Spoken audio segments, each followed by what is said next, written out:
بسم الله الرحمن الرحیم.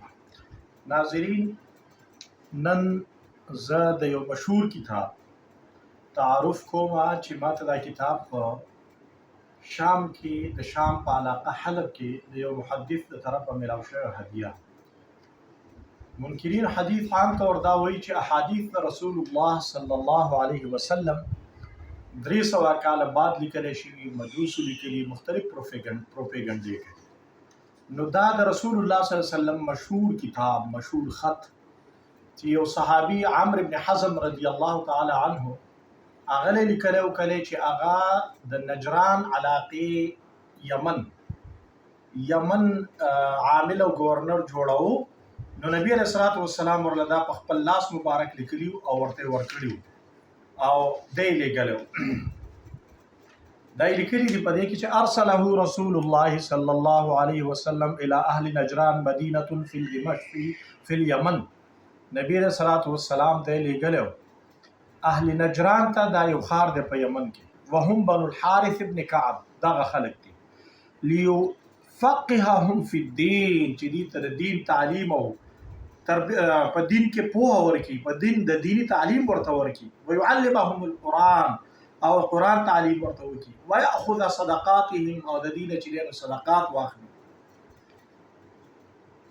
دارنګه د دې کتاب په باره کې علما لیکي، ابن عبد البر رحمه الله په تمهید کې چې هذا کتاب مشهور عند اهل السیر، دا کتاب ډیر مشهور دی د اهل السیر په منځ کې، معروف ما فيه عند اهل العلم، د اهل علم په نسبت کې چې سړي معروف دي، ټول محدثینو د دینه روایات اخیستي دي. دارنګه کتاب عمرو بن حزم هذا کتاب مشهور عند اهل السیر، دا د اهل سیر په نسبت باندې مشهور دی. او ابن حزم رحمه الله تعالی د هغې د اولاد سره دا کتاب موجود، ابو بکر ابن محمد ابن عمرو ابن حزم، او دا به محدثینو نقل کړی دی. عزتمندو مشرانو، د دې حدیث د دې کتاب ابتدا داسې ده چې په خپله وایي ان رسول الله صلی الله علیه وسلم كتب الى اهل اليمن، نبی علیہ الصلوۃ والسلام خط لیکو اهل یمن ته بکتاب، یو خط فيه الفرائض چې په دې کې فرایض د میراث احکام، والسنن سنن او فرایض پکې، ودیات د دیات احکام پکې، د خون وغیرہ قتل وغیرہ وشي. وبعث به مع عمرو بن حزم، او دا کتاب عمرو بن حزم له ورکړه ولېږلی، فقرئت على اهل اليمن، دا کتاب په اهل یمن باندې ولوستی شو. او په دې کتاب کې سړي خط څنګه دی؟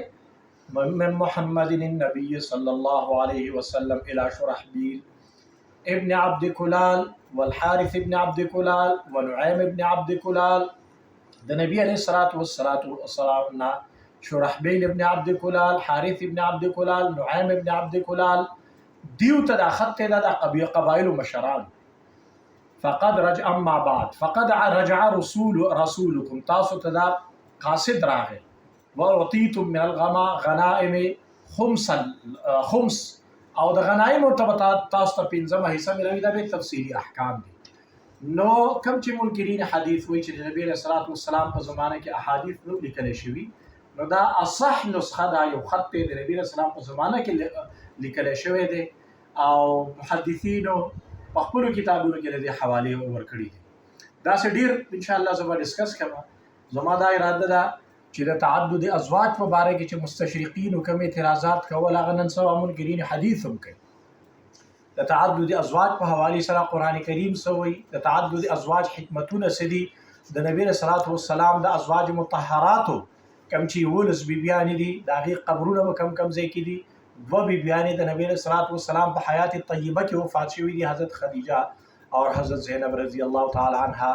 9 بیبیان د نبی صلی الله علیه وسلم تر آخري وخت پورې ژوندۍ وي، او د هغې قبرونه کم ځای دي، د هغې حجرات هم موجود دي، په مسجد نبوي کې نشاندهي شته.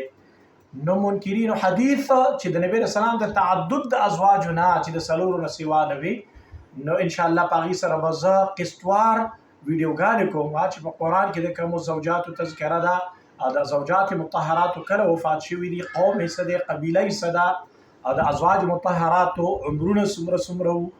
ان شاء الله دا تفصيلات په آینده ویډیوګانو کې. السلام علیکم.